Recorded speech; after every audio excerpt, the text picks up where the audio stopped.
Welcome to Talks and Views. In this video we will discuss eUCP. Article E8, Notice of Refusal. Article E9, Originals and Copies. Article E10, Date of Issuance. Article E11, Transport. Although these articles are short, don't underestimate them. There are several areas where the CDCS examination can test your understanding of the exact rule. Let's take them one by one. Article E8, Notice of Refusal. Article E8 deals with what happens after a presentation containing electronic records has been refused. Let's imagine a bank examines a presentation and determines that it contains discrepancies. The bank sends a notice of refusal. But now there is a problem. The presentation contains electronic records. What should the bank do with those electronic records? Article E8 provides the answer. The 30 calendar day rule. If the bank does not receive instructions regarding the disposition of the electronic records within 30 calendar days from the date the notice of refusal was given, the bank may dispose of the electronic records in any manner it considers appropriate. And it does this without responsibility. What about paper documents? There is an important difference. If paper documents have not previously been returned, the bank must return those paper documents to the party to whom the notice of refusal was given. So, paper documents must be returned if not previously returned. Electronic records may be disposed of in any manner the bank considers appropriate after the 30 calendar day period, if no instructions have been received. Example. Imagine. August 1st, bank sends notice of refusal. The presentation contains paper certificate, electronic invoice, electronic bill of lading. The bank receives no instructions regarding the electronic records for 30 calendar days. What can the bank do? The bank must return any paper documents that have not already been returned. But it may dispose of the electronic records in any manner it considers appropriate, without responsibility. Before dive into the video, we need to tell about us. Trade Hunt Management has been delivering professional training in trade finance and compliance certifications since 2011, with over a decade of specialized experience. We provide structured preparation for globally recognized certifications including CDCS, CSDG, CITF, CSCF, ACAMS, CGSS, and CCAS. Our training is led by Sudhakar Sanjeevi, CDCS Advocate, CSDG, ACAMS, CGSS, CCAS, providing practical industry insights, exam-focused guidance, and professional mentoring.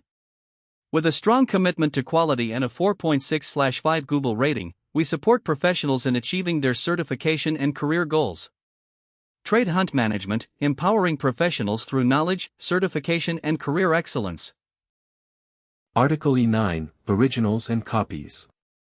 Article E9 says, if the credit requires one or more originals, or one or more copies of an electronic record, the requirement is satisfied by presenting one electronic record. Why? With electronic records, the distinction between an original and a copy can be very different from paper documents. Therefore, eUCP provides a simple solution. Example. The LC requires presentation of 3 originals of an electronic commercial invoice. How many electronic records need to be presented?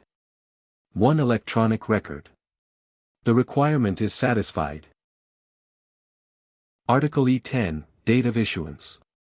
An electronic record must provide evidence of its date of issuance. In simple language, the electronic record must allow the bank to determine when it was issued. Example. An electronic certificate of origin is presented. The record clearly shows date of issuance, August 15, 2026. This satisfies the requirement. Article E11, Transport. Article E11 explains what happens when an electronic transport record does not clearly state the transport date. There are 2 situations. Situation 1. No transport date is indicated. Suppose an electronic transport record does not show date of shipment, date of dispatch, date of taking in charge, date goods were accepted for carriage. What date should be used? The answer is the date of issuance of the electronic record. Situation 2. A notation shows the transport date. Now suppose the electronic record itself contains a notation showing shipment date, August 8th. The electronic record was issued on August 10th. Which date is treated as the shipment date? August 8th. The date contained in the notation is treated as the relevant transport date. Now let's test your understanding on this article with few questions. Question 1. A bank gives a notice of refusal for a presentation containing electronic records. The bank receives no instructions concerning the disposition of the electronic records for 30 calendar days. What may the bank do? A. It must keep the electronic records permanently. B. It must return all electronic records to the beneficiary. C. It may dispose of the electronic records in any manner it considers appropriate without responsibility. D. It must send the electronic records to the issuing bank. Answer, C. Question 2. An eUCP credit requires presentation of 3 originals and 2 copies of an electronic record. How many electronic records are required to satisfy this requirement? A. 5. B. 3. C. 2. D. 1. Answer, D.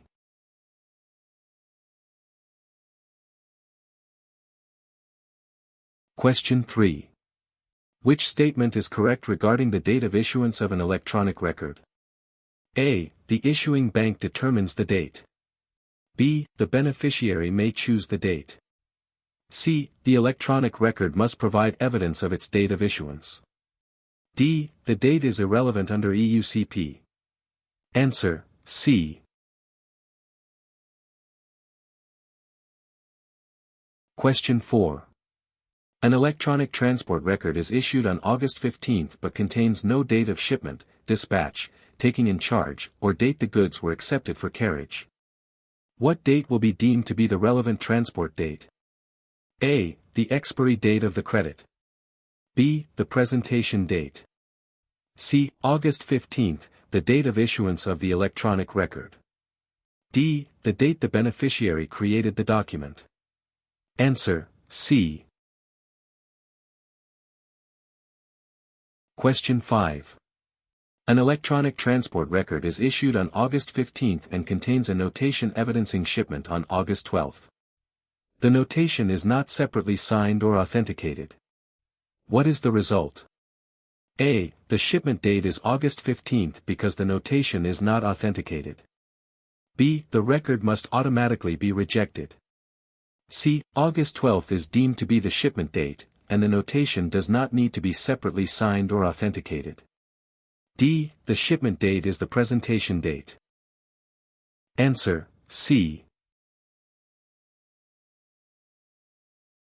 If you are looking for professional training for CDCS, CSDG, CITF, ACAMS, CGSS, CCAS examinations, then you can contact Trade Hunt Management on the contact details appearing on the screen right now.